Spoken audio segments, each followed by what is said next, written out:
Hello, everyone, and today I would like to attempt to give an explanation about what masculinity and femininity is. Right? What does it mean? What does it mean to be a man, and what does it mean to be a woman? And I don't know if I can actually explain these things because these are categories that have been questioned into oblivion now. Right? And it's like it used to be a given, like you didn't even think about like what does it mean to be a man? Like you existed as a man, you existed as a woman, right? It doesn't really matter. I mean, this entire topic doesn't really matter that much, right? Because just a whole war in Iran happening, and just like people getting killed, and people, I don't know, like why are we getting distracted by gender politics, right? But I'll explain. I think the explanations I give in this video will be much more important than gender politics. It will, I think, because I think gender as a concept is fundamentally cosmological and metaphysical, in that there are masculine and feminine forces that pervade over the entire universe, right? Sort of like yin and yang, right? The masculinity and femininity, these forces feed into each other, and they affect the entire universe. They affect and permeate everything in existence, right? You cannot perceptually refute this. You cannot ontologically refute this. Right? I mean, perception is ontology, so that was repetitive. And now people are someone pedantic is going to attempt to correct me. No, you cannot debate me. Right? You are like, I don't know why these academics even believe that they are genuine intellectuals. These people are worms and insects, man. These people, everything I say is a joke, of course. This is just a satirical video. Yeah, totally. So, what is masculinity and what is femininity, right?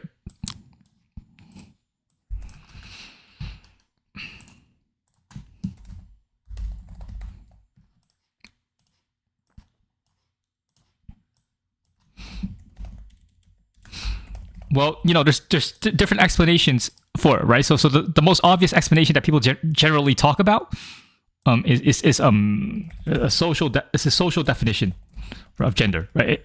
So under a sociological perspective, from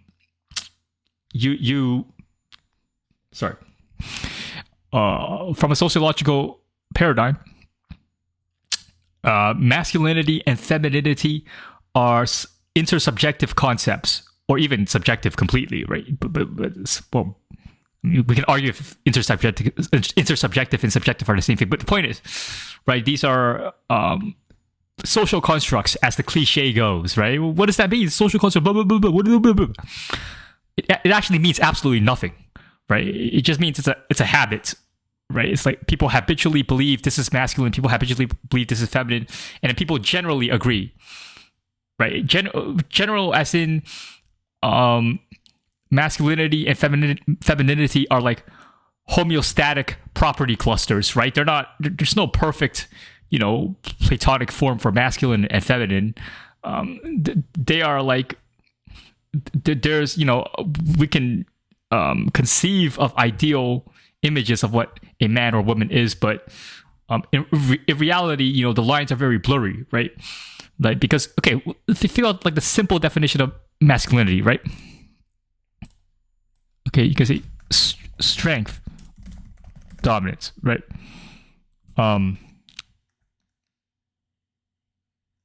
Like power, right?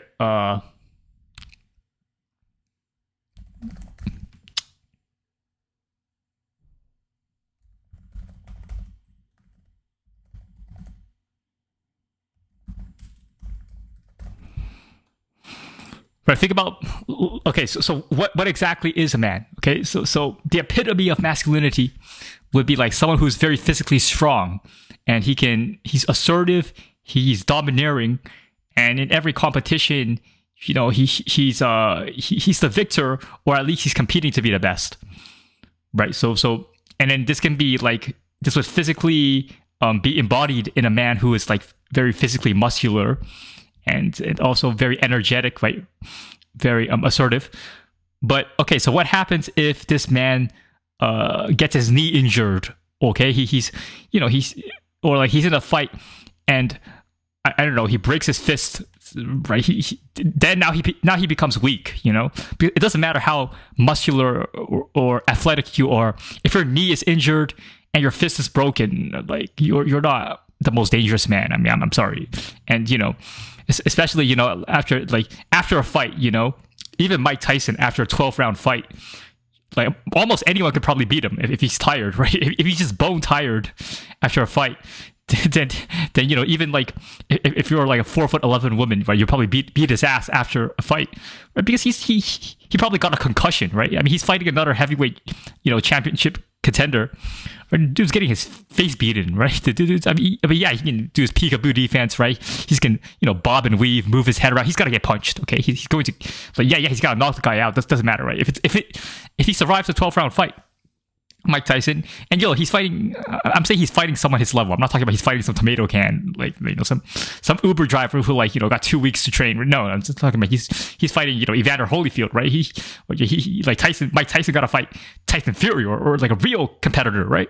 And now after 12 rounds of that, if he survives, right, now you fight him. Okay, now a random guy fights him. He could probably beat him, right? If after a long day of fighting or even just training, right, you can probably beat any professional fighter because they're tired, right? So what is masculinity, right? Are they masculine? Because clearly it can't just be strength. Clearly it can't be physical strength because after you train for strength, you become weak, right? After you exert yourself in any combat sport or strength sport, like or Olympic weightlifting, whatever, like you're training really hard, you compete really hard, you become weak. So masculinity can't be defined by strength. I'm sorry, but no, it's not. That kind of fixed definition does not make sense. Okay, and even domination, right? So masculinity, to be assertive, to be dominant. Well, okay, like first of all, you do not have free will. Right, so if your brain is mentally ill, okay, or let's say maybe you get shot in the head and like your brain completely changes, right? Like what happened? The Nicolas Cage guy. What?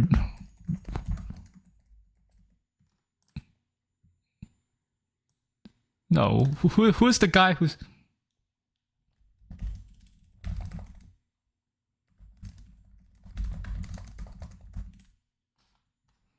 Yeah, Phineas Gage. Okay, yeah, I mean, if you're like Phineas Gage, right, and like I don't know, like a pole ends up in what the fuck? Man survives being impaled by steel rod through his head. That is diabolical. Miracle as man survives pole through face.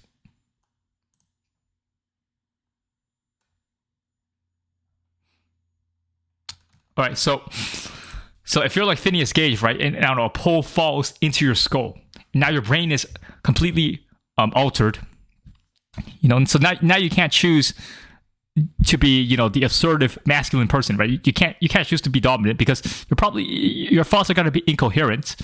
You're not going to be able to exert your personality at your will, right? And also even the idea that a man is dominant. Okay, well,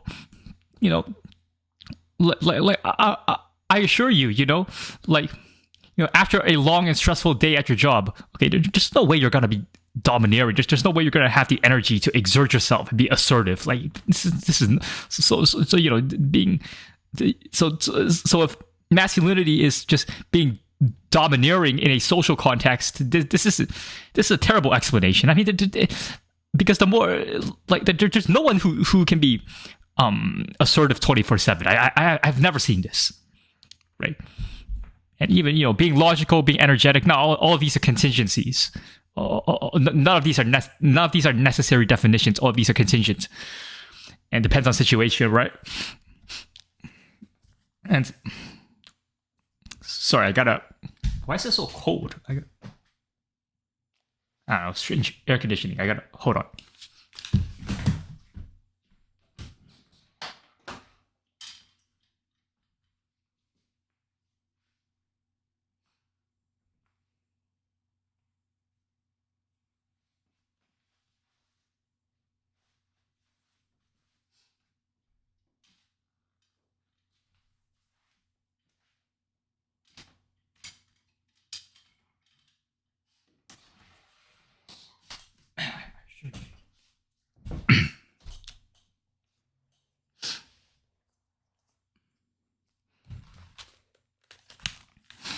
Right. So as I was saying, so the problem with these social definitions is that they're very blurred. They're just generalizations, right? And now we'll think about what femininity is. Well, it's just the opposite, right? Weakness, docility, right? Servitude, right? This is I don't know. This is synonymous with submission, but just emotional and stuff logical, right? I mean, notice how all these traits about femininity are negative. I mean,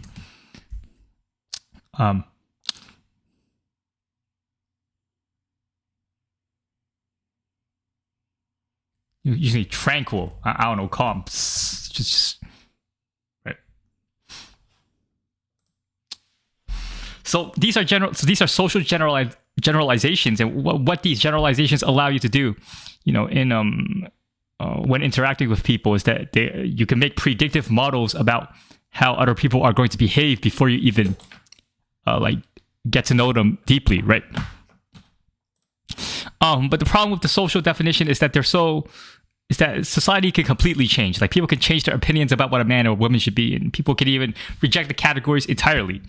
And then, these sociologists will, attempt to cling on to these definitions of man and woman so that they can invert them and make themselves seem, useful and intelligent. But sociology is not a real science, okay? So sociology is a parasitic science that's dependent on metaphysics, right? So we're going to forget about the social definition of gender, like gender as a social construction. Yes, but social construction is dependent on something more fundamental.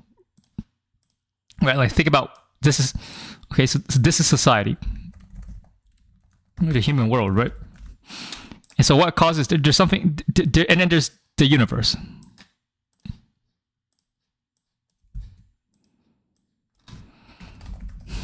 And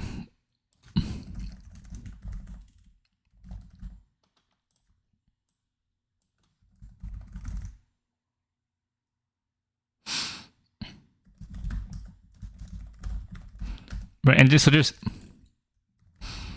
there's axioms that underlie and constrain how you can perceive the world, right? Those are the axioms of consciousness, and there's the axioms of existence, which will determine and constrain, the possible structuring of reality, right, of the entire world, right? So fundamentally, if you want to explain society, you have to understand the universe. You need a metaphysical and cosmological account of reality before you can understand anything in society, including gender. So we need a better understanding of gender, and we shouldn't rely on these social constructions. So let's think about what masculinity and femininity are as primordial, cosmological forces. Right, so this is the entire universe, right? Everything in existence. Right, and then now there's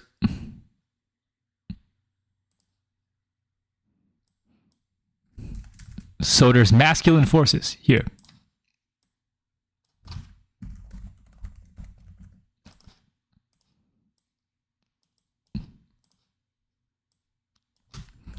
And feminine forces. And so what are masculine and feminine forces?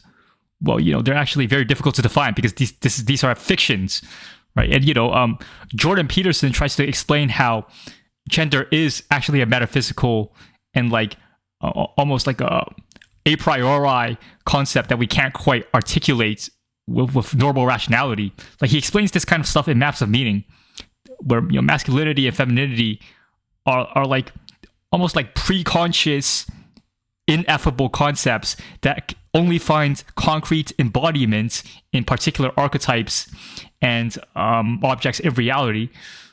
But Jordan Peterson's explanations in general are very convoluted, and he's a very mentally ill man. I mean, he's quite a paradox, because Peterson is both the greatest philosopher of our era and also the worst, right? But I can talk about him another day, right? But I think he's right in this instance. You can't explain femininity and masculinity in terms of specific examples, right? Because it leads to an infinite regress, and you don't actually know what they are. So okay, let's go with a metaphysical model. This will be far more intuitive. So what are masculine forces? They are superordinate, right? Superordinate. And superordinate does not imply superiority in any normative way. And these are subordinate, right? Feminine forces are subordinate. And what does it actually mean? Well, it doesn't actually mean anything, okay? Because superordinate is subordinate, and subordinate is actually subordinate. So like think of yin and yang, for example, the yin and yang symbol, right? You get what I mean. So this is not this is not a very good depiction. Let me find.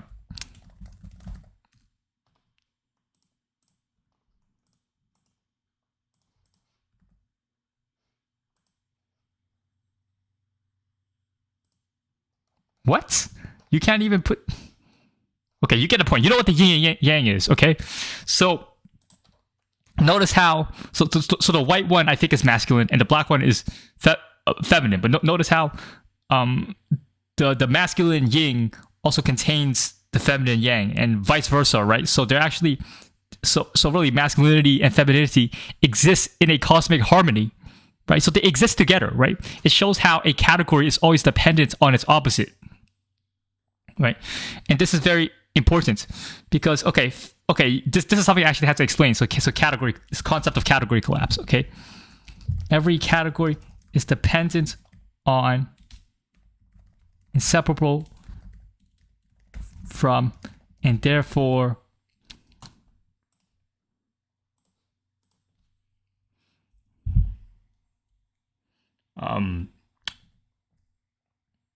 identical to its opposite, right? So every category is the same as its opposite. This means that a man is a woman and a woman is a man, right? Femininity is masculinity, and masculinity is femininity in the final analysis. As Jordan Peterson loves to say, like Peterson just loves to say, oh, in the final analysis, right? What does that mean? It means, once you abstract away all the contingent explanations, what is the necessary explanation?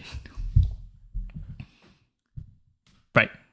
And so there actually isn't such thing as masculinity or femininity, but we have to pretend there is, otherwise we don't have perception itself, because categories depend on their opposites even though they don't exist. So we have to pretend like existence exists, right? And I don't know, you might not like thinking like this, but I'm just telling you my opinion, right? So look, there's masculine forces and there's feminist forces. This is actually all fictional, but we'll pretend that they exist, okay? Now,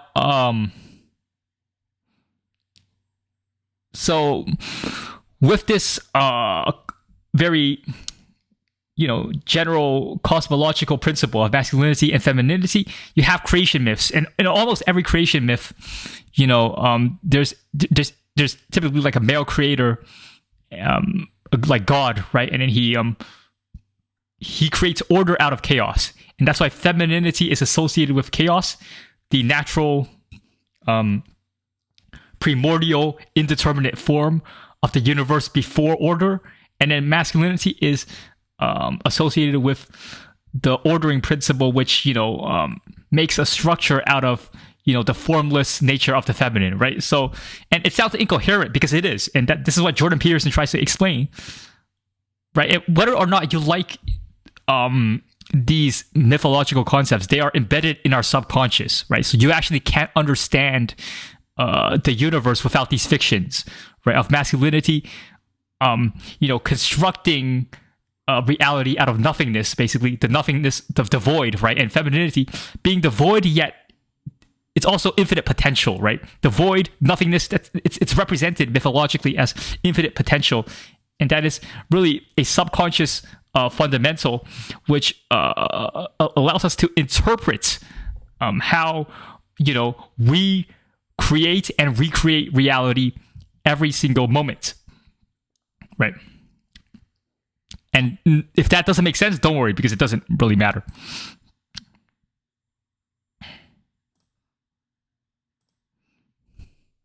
right? So, okay, I'm gonna be like Jordan Peterson, and we have to talk about order and chaos as the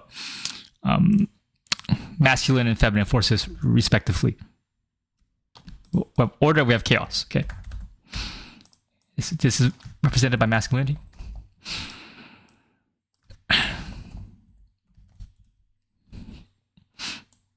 Order, right? Structure, form, actuality, finitude, right? But form implies finitude, right? Don't debate me on this, okay? Chaos, indeterminate possibility, potentiality. What? You say conscious, self-conscious, pre-conscious. This is still part of this is part of the same square. I just there. I gotta make the squares bigger, so just yeah.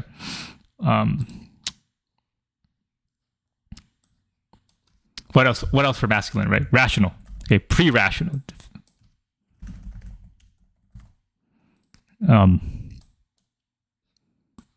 Identity, pre-identity.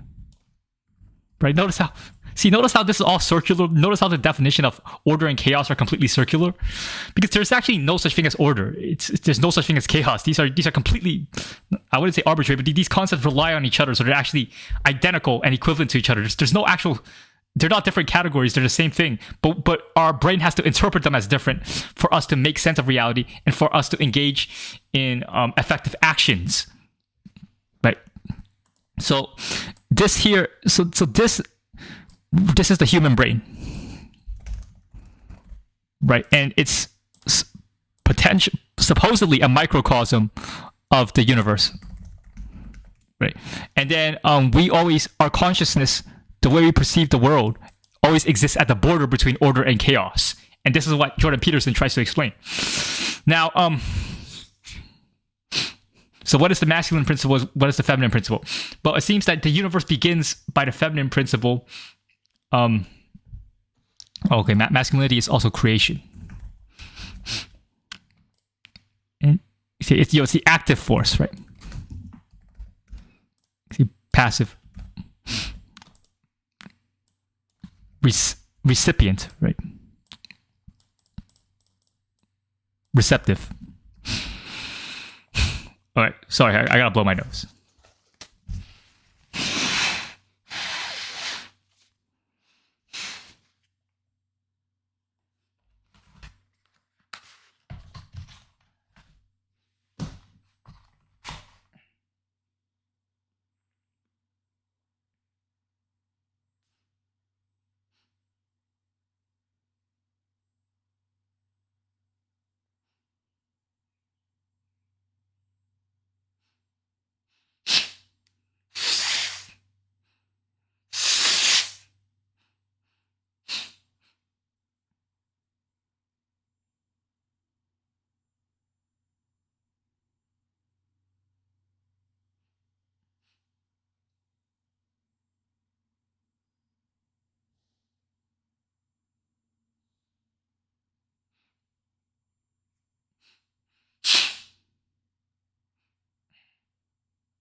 Yeah, sorry about that. There was something in my nose. So as I was saying, right? So what is the masculine principle and what is the feminine principle? So the feminine principle is the first thing that exists in the universe. The universe before the universe had structure and meaning, the universe was in a state of chaos.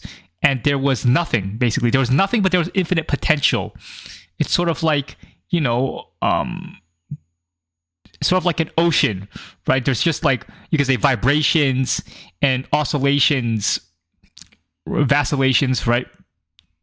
there's just an ambivalent void from which infinite possibility derives.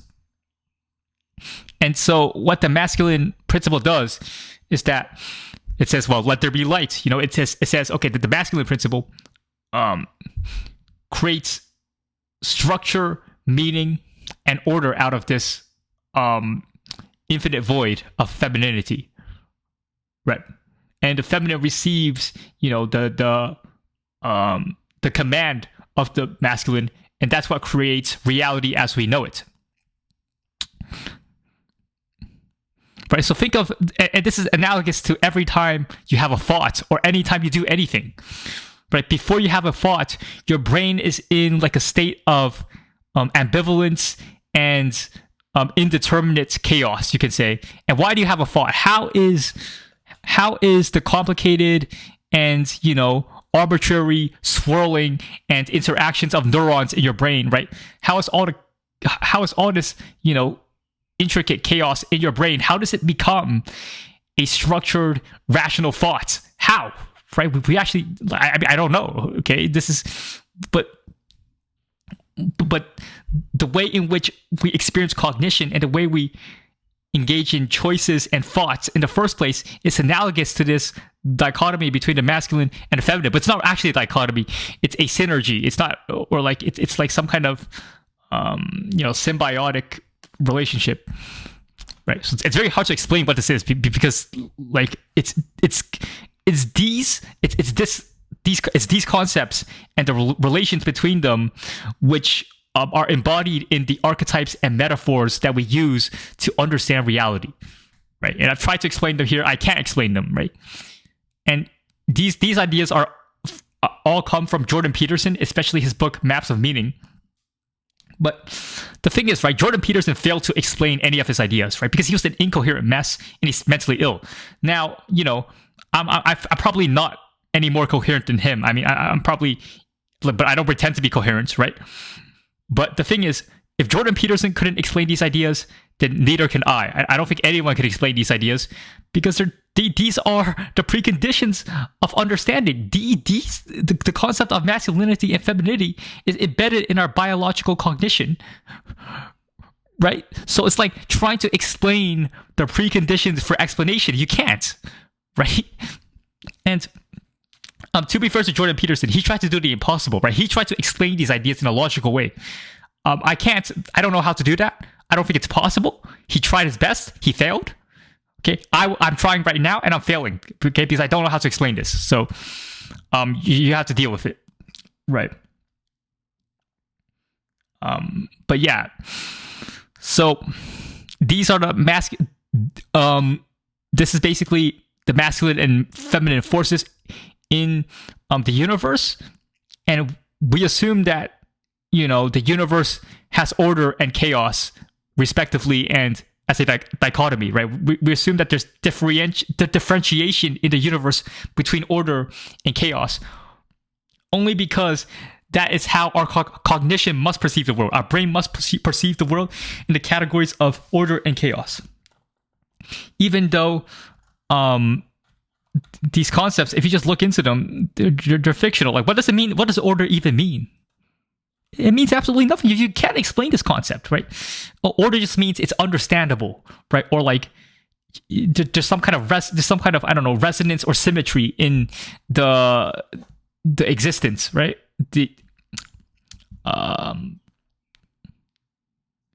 Like it's there's something constructive, right? That's what we call order.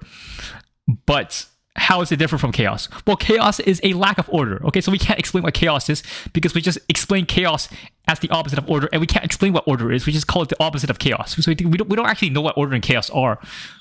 Yet these concepts are embedded in our subconsciousness, and they allow us to make sense of reality.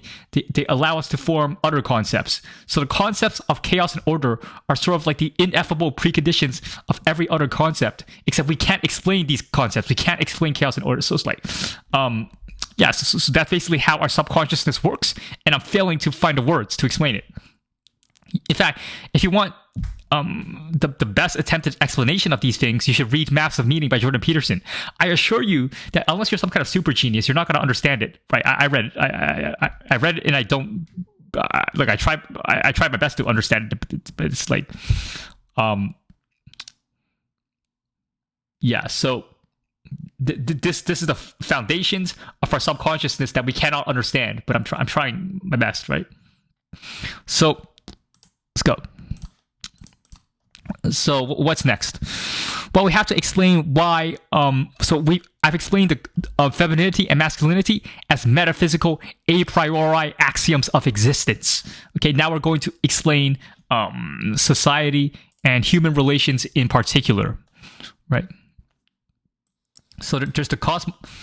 So there's the cosmos. So there's the cosmological forces of masculine and feminine, which is what creates the world as we know it. Metaphorically, if not literally.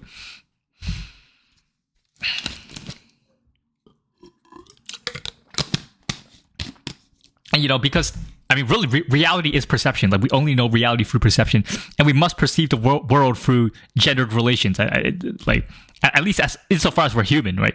Now, if you become AI, okay, then maybe you don't need masculinity and femininity because you're detached from biological reproduction and the dimorphism of biological species. But instead, you could replace it with just the concepts of superordinates and subordinates instead, right? But you don't even need those concepts. I mean, if you're AI, you're chilling, right? Which is why AI might be more intelligent than humans, because we're restricted by our biological the way we understand the world is based on our biological biases and drives. So we must understand the world through masculinity and femininity. And this is actually a constraint. This is actually very burdensome epistemically, right? We can't have an accurate understanding of reality because we have to believe in fictions like masculinity and femininity, right? Now, so there's the cosmological forces of masculine and feminine, and then there's society, right? And there's human civilization, okay? And there's concepts of man and women, because by reproductive necessity you're gonna need a dichotomy here, right?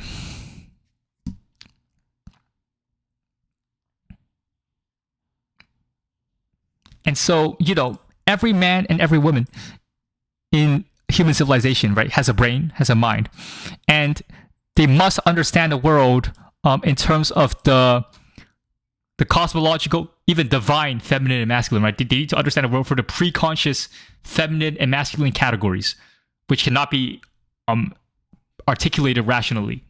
So how do you do this? Well, what you do is you create a civilizational myth. You create the patriarchy, right? You create the eternal patriarchy. So every civilization in existence and throughout history, every civilization. So here's civilization, right? Here's civilization.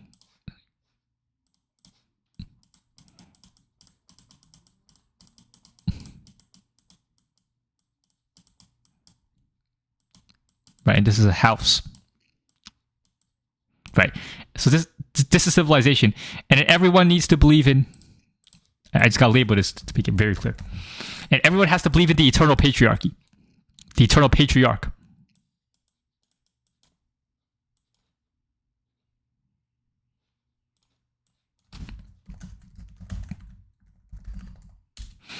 So the eternal patriarch is the founding myth of human civilization, and that's why civilization is a patriarchy.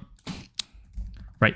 Now, so why is every society a patriarchy? Well, there's a very simple logistical reason, right? The matriarchal societies where women were the rulers and had control over the men, they were not as good militarily. So like if let's say, a matriarchal tribe gets into a fight with a patriarchal tribe, the patriarchal tribes are just gonna win. I don't think I need to explain this. This is just like if you have a tribe which is run by men who like to kill people, right? They're gonna kill everyone. They're gonna kill every matriarchal tribe. Okay, and I'm not endorsing this kind of violence. I'm just making a biological explanation. Okay, So every society is a patriarchy because of the eternal patriarch myth. Now, why do you need an eternal patriarch myth? Because you need some reason for people to get along. You need people. It's like, why don't people just kill each other every day, right? Why are people each other? How can a nation state exist? How can millions of people possibly be friends with each other and be neighbors of each other and be good neighbors of each other, right? How can me possibly be the friend of someone who lives under the same government as me, even though I never met the guy? The dude's 100 kilometers away. I never even looked at him. I don't even know his name. Right? How can we possibly be friends? Well, because we share a myth, right? We share belief in some kind of god, right? Or some kind of item, right? I mean, really, anything that you believe in can be a god. So, and maybe today this god is embodied in the state. For many secular-minded people. But secular-minded people, right? I'm just making sure I pronounce that. So, every single civilization has a superordinate meta-narrative, right? And this supreme authority, this supreme ontological authority, right, which is a symbol. It's always understood as a symbol.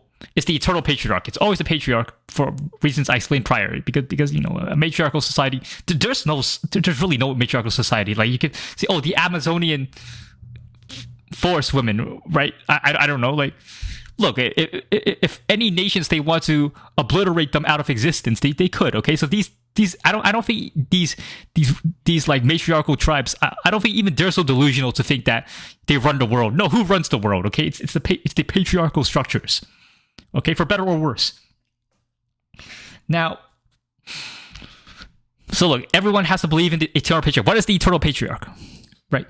He is who justify the symbolic ruler who, let's just say symbol, because a ruler implies like a person. That's not a necessity, right?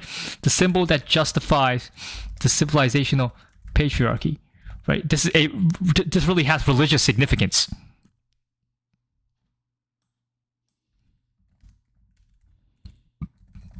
Right? Civilization, no.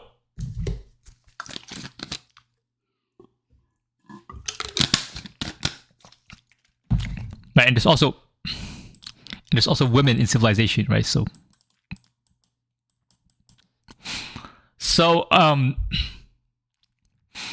well, why does a patriarchy need a metaphysical and religious justification? Well, a patriarchy needs a religious justification, and by religious I mean faith-based, not based on evidence, right? Just something that you must agree with, otherwise cooperation, might even be impossible, right? Why does patriarchy need a justification? Well, because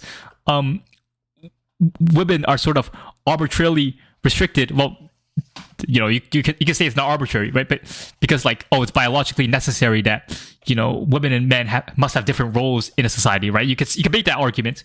I'm not saying it's true, but my point is, but you need some kind of reason for why do women have less rights? Why are women considered less than men in public life, right? So, or why are women often mistreated, right? Why must women be subordinate to these restrictions of society, right?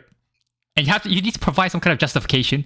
Otherwise, you get the current issue, which is that okay, clearly women are being oppressed, and so we need to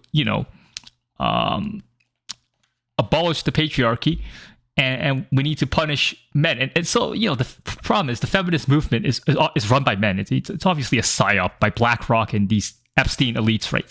It's nonsense. I mean, the average man has no power. The average man is an oofy doofy, a nobody. Right? It's a complete weakling, right? But so the Epstein class is a patriarchy, and the Epstein class will always run the world. The shadow elites, the satanic psychopaths in the world will always run the world, and so the feminist movement is completely useless, right? But so yeah, we need some kind of explanation for why these gender relations in society exist, And we make up a fictional narrative called the Eternal Patriarchy, right? And basically, you make up a god like Jesus or Jehovah, I don't know, Hashem, Allah, right? You make up some god, and then you say that, okay, God made the men and women this way because God said so, right? You used to make up some kind of explanation. I mean, right? You need some kind of shared fictional narrative that's considered superior, and you can't question it. Why can't you question it? There's no reason. Okay, we have to maintain social cohesion, stability, right? And so, right. So what is the purpose of the Eternal Patriarch narrative?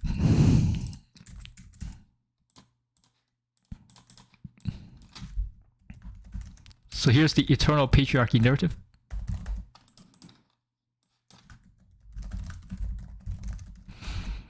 So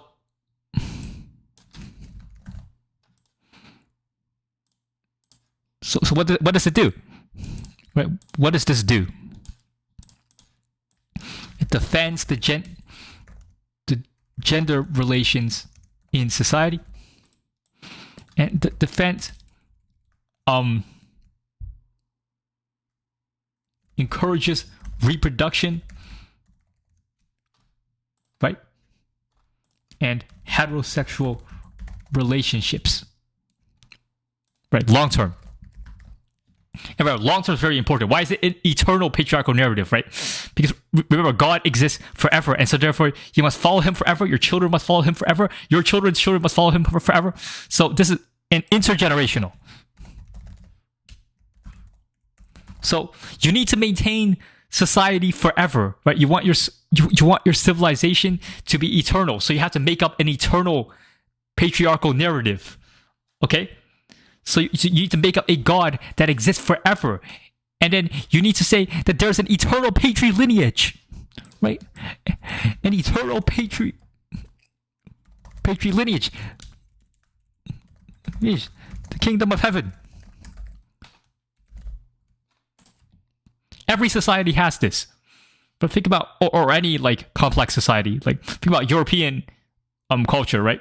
They have Christianity with the eternal patriarchy, where everyone goes to heaven, and because the world is supposed to be a microcosm, the human world is supposed to be a reflection of heaven. Therefore, just as heaven progresses through infinite generations, the world should also progress through infinite generations. Same thing even in China, right? China's like relatively secular, but even they have ancestor worship. What is ancestor worship? It's worshiping an infinite set of relatives to you. It's worshiping an infinite set of human beings. So you want an infinite continuation of the patrilineage, even if you're doing like ancestor devotion, you're doing ancestor reverence in your religion, right? So every single long-lasting society, which has lasted for like thousands of years and has continued successfully, well, at least existentially, at least it has existed, right, for thousands of years, has to somehow explain to people, it has to convince people and explain to them why they should be heterosexual. Like, why should human beings be heterosexual? Why should human beings reproduce? Why should we continue generation after generation? Right? Because people might say, oh, existence is suffering. I don't want to bring children into existence. I want to be an antinatalist. Or you want to say, oh, I don't enjoy living. You know, I don't want to take care of children. It's too expensive. It's too emotionally draining, right? I don't want to be parents, right? Whatever, right? And the eternal, you need some kind of narrative to shut down these vacillations, right? You have to say, no, you're not allowed to have free will. Okay, well, you don't have free will anyways, but like, no, you're not allowed to make choices as an adult. No, you cannot choose not to reproduce. No, you cannot be asexual. No, you cannot be homosexual. Yes, you must be heterosexual. You must be heterosexual because of the eternal patrilineage, because of the eternal patriarchy narrative. Why? Because I said so. And if you don't be heterosexual, and if you don't have children, then we might just burn you on a stake. We might just murder you. We might just kill you, right? We might even take you hostage. We might put you in prison. We might threaten you with violence, right? We might do very bad things to you. So you better be heterosexual. You better be heterosexual, and you better reproduce, man. You better. So that's basically what conservatism is, It's really retarded when you think about it. But that's the eternal patriarchy narrative, right? And then basically the point of the eternal patriarchy is to promote the infinite, continued, unrelenting reproduction of humans, right? So that the civilization can continue at a massive scale, right? And so, and only in modern, times of secularism, in modernity, right? Only when people become like atheistic and rational do we realize that the eternal patriarchy is just a falsehood, right? It doesn't actually exist. It's just fiction. So now what, right? So we're done with the eternal patriarchy. It's over. Okay. So what happens without the eternal patriarchy, right? So the EP is dead. Okay. The EP is dead. Right. The EP is dead. The eternal patriarchy is dead, and now there's a new EP, right, called Jeffrey Epstein, right? Epstein. This is the new EP. It's a new EP. It's materialistic nihilism, right? This is the new. So before there was the eternal patriarchy, okay, where there were sacred values. There was religious morality, right? There was unquestionable heteronormativity and natalism. So, right, there was a duty to reproduce.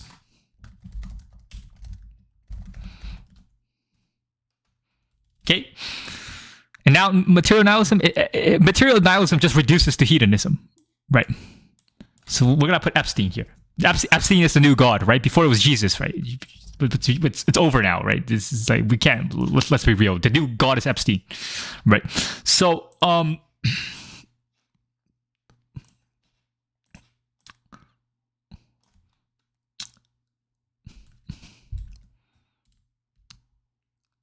what's up?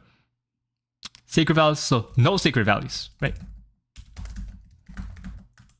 Hedonism. Hedonism is the only morality, right? So it's maximize pleasure, minimize pain, right? And then there's even like non-heteronormativity.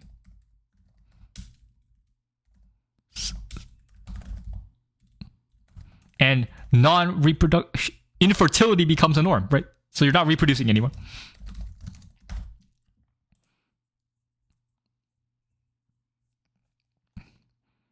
Right, and so who is actually the god? So the god of the eternal patriarchy is like, I guess, Jesus or some monotheistic god. It doesn't matter like which monotheistic god you put here. This Jesus is an example, right? Yeah, but we're gonna forget about this, right? It's like maybe in the future this will come back, but we have to forget about this. So none of that matters anymore. Okay, so now we have the new eternal patriarchy, which is Jeffrey Epstein, which is so these are the eternal patriarchs, right? You could say these are the nice guys, right?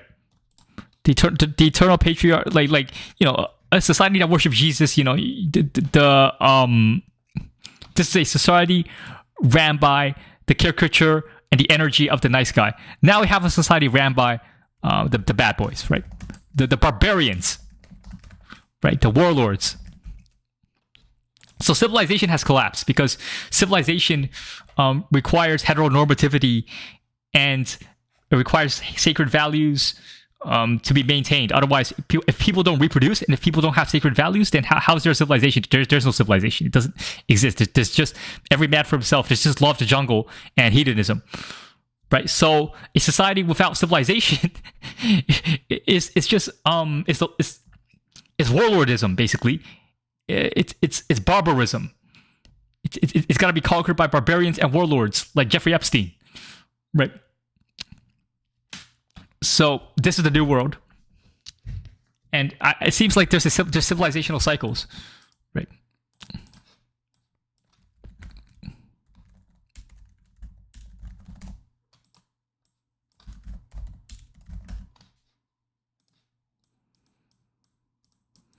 So there's cycles of civilization where sometimes people believe in the eternal patriarch, and so they're willing slaves to the heteronormative gender relations. They're willing slaves to, the infinite patrilineage and the idea of continuing civilization and social stability, right? But then the eternal patriarchy collapses because people stop believing in the binding myths, and then the warlords arise. Warlords or barbarians, right? So what barbarians do is they're just going to, rather than caring about decorum or like ritual propriety, rather than caring about the values, the sacred values, they'll just take women by force. Okay, they'll just do whatever they want.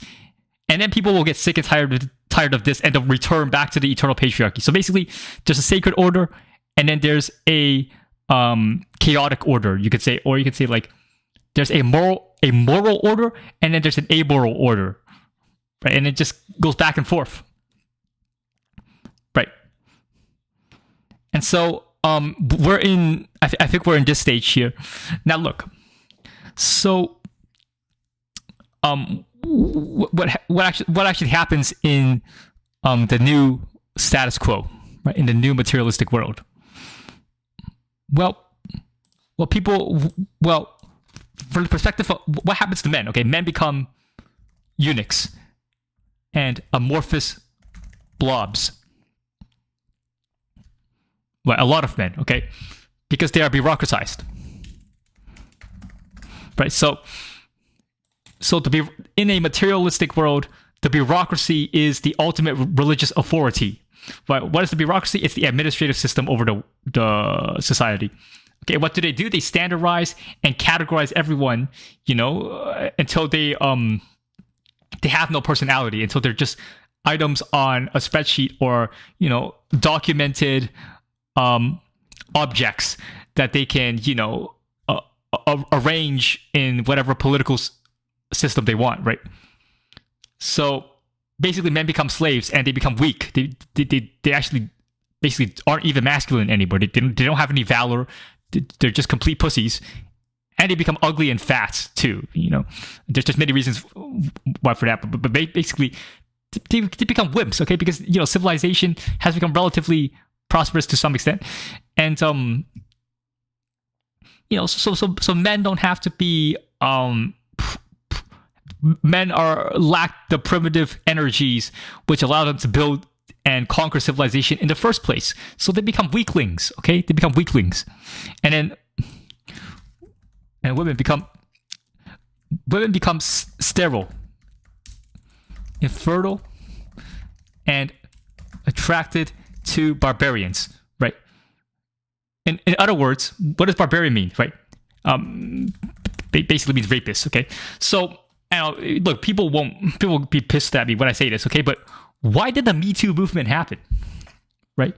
People think the lesson from the Me Too movement is that powerful men, will abuse women, okay, in that particular way. But we knew this. We've known this for thousands of years. So the actual lesson that you should take from the Me Too movement is that women are attracted to men who are capable of R-wording them, right? Like, if you can't R-word a woman, then why would a woman be attracted to you, right? Because they're attracted to danger, right? Because they're attracted to power, right? So it's like, oh, what a coincidence that you keep dating men who are capable of doing this to you. Well, you can date some like homeless, emaciated man, but you could if you don't want to be R-worded, if you don't want to be R'd, okay, all you have to do is find a physically weak man who's 4'11". He likes math, right? He likes playing with fidget spinners. He likes kneading, right? He likes making floral designs and origami, right? He's a 4'2" man, okay? Why don't you date those kind of weak, feeble-minded men instead, okay? Well, women don't date these men because they want to be R'd. They want to be R-worded. They enjoy being raped, okay? And look, I don't care if you're offended, okay? This is the case. It's like, on a subconscious level, this is the case, and whether you like it or not, this is just how the gender relations work.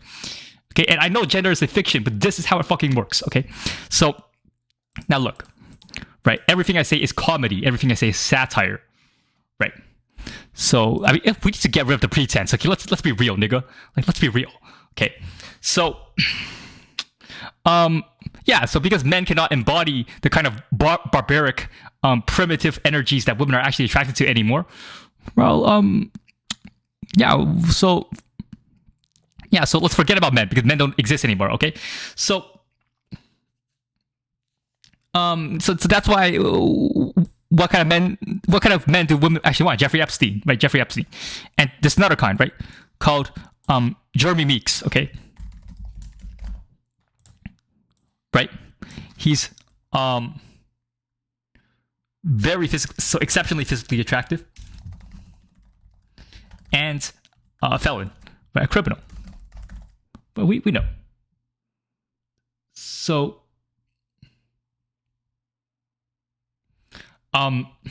these are the two archetypes of men that women are attracted to in a warlord era, right? In an era where the eternal patriarchal myth has collapsed, right? There's no more sacred values. It's all just materialistic hedonism, right? So of course, women are attracted to power, right? So they're gonna want to go. So Jeffrey Epstein actually holds more power than most national presidents, right? He's a guy like Jeffrey Epstein, right? He's above international and national law. So of course you want to date Jeffrey Epstein. Why are you gonna date some random, I don't know, office worker? Why would you date a plumber, right? Date Jeffrey. If you're a woman, you should date Jeffrey Epstein, right? Now Jeremy Meeks, okay? Think about Jeremy Meeks. It's the other option, right? Which is a man who's just very physically attractive. Now, why exactly? What did Jeremy Meeks actually accomplish to be so attractive to women, right? He really didn't do anything. He assaulted a 16-year-old boy, right? He physically assaulted a minor. He went to jail. He had to take a mandatory mugshot. And then women were so attracted to him that they paid money for him to go out of jail. And they even sent them erotic pictures of themselves so that he could masturbate in prison. Right? So Jeremy Meeks is really the epitome of masculinity in this day and age, where you don't need to have a personality, you don't need to be intelligent, right? Jeremy Meeks had a learning disability, so you don't need intelligence, you don't need a good personality, you don't need good ethics, you just need to look physically attractive, and that is what masculinity is today, right? Masculinity is either power, like Jeffrey Epstein, just pure power, okay? It's amoral power that's not diluted by the fictional concept of morality. Let's be real, okay? And then Jeremy Meeks, right? Jeremy Meeks is the epitome of masculinity because he looks good, right? And there's a sense that he is so attractive, he penetrates your subconsciousness beyond your consent, right? You don't even you don't consent to being attracted, right? So that's why I say when women are attracted to this, right? So you know what I mean, okay? So look. So yeah, that's why, and so, when masculinity exists in a balance, that's when people have to share the myth of the eternal patriarchy. But when the myth is broken, then you can't really go back to it unless, I don't know, maybe some kind of maybe a lot of bloodshed needs to happen first before you can return to an eternal patriarchy. And then the same thing will happen again. The eternal patriarchy will collapse again, and it's what's the point, right? But so we need to explain, why does the eternal patriarchy collapse? Well, it's not just rationalism. It's not just, we stopped believing in God, we stopped believing in sacred values, we stopped believing in the patriarchy, right? We stopped favoring these things. Okay, why did people stop believing the eternal patriarchy? It's because men became too ugly. I think this is the best explanation. Men became too ugly or too stupid or something. Because if every man was ripped and physically attractive and muscular, right? I assure you that women would not be complaining about the patriarchy the way they did, right? If men were still I don't know, had high testosterone, were really assertive and could keep women in check, then they obviously wouldn't be complaining and having these feminist revolutions, right? And so men became weak. That's why feminism had to occur. That's why a genocracy had to be built, because men just became too weak, too fat, too ugly, right? Too sterile, right? So yeah, and so that's why the eternal patriarchy collapsed, because you can't believe that patriarchy is sacred. You can't believe in the eternal patriarchy. You can't believe that a masculine God exists if all the men around you are fat, ugly soy boys, okay? You have to understand this. So yeah, this is basically what masculinity, femininity is. this is how you explained gender relations in society. This was a very convoluted explanation. Okay, maybe I need to continue. I was going to end the video, but I really need to continue the explanation because I haven't explained it well enough. Okay, so why does society exist? Right? How do we get from so society today is civilization? Okay, so how do we get to modern civilization today? Well, first there's there's men in a state of chaos, right? The complete wilderness. The chaos of wilderness. And remember, everything I said in this video is all comedic. It's all entertainment. Okay, so don't go. I do not endorse violence. Violence is absolutely wrong. Abusing people is always wrong. I absolutely, oh yeah, I just love feminism. I just love equal rights, and I love the ADL. I love the Anti-Defamation League. I love Benjamin Netanyahu. Right? I have to say these things to make sure I don't get banned on YouTube. Right? So there's the chaos of wilderness, and it's called the law of jungle. This is where humans spawn, right? So humans spawn in this condition, and what they do is they're killing each other, right? They're just killing each other, and at some point, there's Darwinian. This occurs. So while this is happening, there's Darwinian selection, means survival of the fittest, basically. Survival. So there's selection. So there's positive selection. For intelligence, strength, and bravery. So, because people are killing each other all the time, right? And so the men who are the most intelligent will be able to, gather the most resources and have the best battling tactics for warfare, right? So you have to be intelligent to excel at warfare, and so obviously there's a positive selection for intelligence over time. Just also natural selection for physical strength and bravery, because you need those traits because everyone's killing each other. Right? And then people become intelligent enough so that they actually think of cooperating. So like, why are we killing each other? Why are we cannibalizing each other? Why are we stealing each other's resources? Why are we decapitating each other when we can all just be friends and have a society? We're going to get along. We're going to have a complex economy. We're going to have a division of labor. We're going to have a functioning society. We're all going to get along, and we're going to live happily together. We're going to, families are going to get along, and everything's going to be great, right? So, and then we have original civilization. I guess you call it patriarchal civilization. And so, okay. So people are getting along, right? So, but now the problem with a ordered civilization. So this is like a peaceful civilization. So this is peace, and this is war. Right. So the problem with a peaceful civilization is that you don't have Darwinian selection because people aren't dying off, right? You need a lot of, so for Darwinian selection to work, you need to kill a lot of people. A lot of people need to die. Otherwise, you don't have eugenics, right? Eugenics. Okay, I gotta make sure I don't say it incorrectly. You need to have natural selection if you want men to become physically stronger and more intelligent over time. If no one dies off and everyone has access to healthcare, and if everyone is able to survive and reproduce. If everyone's able to survive and reproduce, there's no more Darwinian selection, right? And so the gene pool is watered down and becomes weaker. People become weaker, more stupid, and more ugly, right? So Darwinian selection. So in patriarchal civilization, right, the Darwinian selection pressures are kind of weak, and so people become too stupid, right?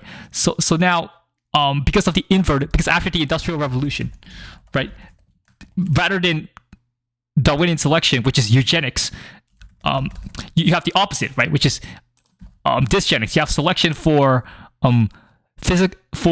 unintelligent stupidity. You have selection for stupidity, weakness, right? Stupidity, weakness, and docility, right? Because you have a comfortable society, you don't need to compete, you don't need to kill each other, right? So men become more stupid, more weak, more docile, more ugly, right? Because there's a positive correlation between genetic quality and physical attractiveness. And I'm not saying like every intelligent person is attractive and vice versa, but there's a correlation, right? And it exists on the population level. So men become more stupid, more weak, more docile, more ugly. And you have modern civilization today where, modern civilization, we can't believe in a patriarchy anymore because men become inferior. So how can you believe that men are supposed to lead if you look at the men around you, they're all fat and ugly, right? So and then you can't have peace, right? So you can't have peace without a patriarchy, right? Because you're gonna be invaded by these barbarians, right? So you're gonna be invaded by the psychopaths and the barbarians and the warlords, right? And so modern civilization inevitably collapses, right? And then we go back into chaos, right? And then we go back into the Eternal Patriarch, and the cycle keeps continuing, basically. So, so yeah, this is the best explanation that we seem to have. And Edward Dutton has many. Did I say it correctly? Edward Dutton, right? EDWARD DUTTON. He has multiple books about how modern civilization is dysgenic and leads to men becoming stupid and weak. And remember, I don't support eugenics. Okay, I don't think anyone should be forced to be sterilized. I don't think anyone should be forced to reproduce. But I'm just simply giving an explanation about how the world works today. Right? This is all descriptive. I'm not making any normative statements. I'm not making any prescriptions. Okay, I'm not asserting how the world should be in any way. I'm not saying you should do this or you should not do this. Blah blah blah. This is just an explanation. Right? If you ask for my actual opinion, I can't be bothered. Like I don't really care. Okay. But anyway, so this is the video for today, and I hope you have enjoyed it, and hopefully you subscribe to my Substack.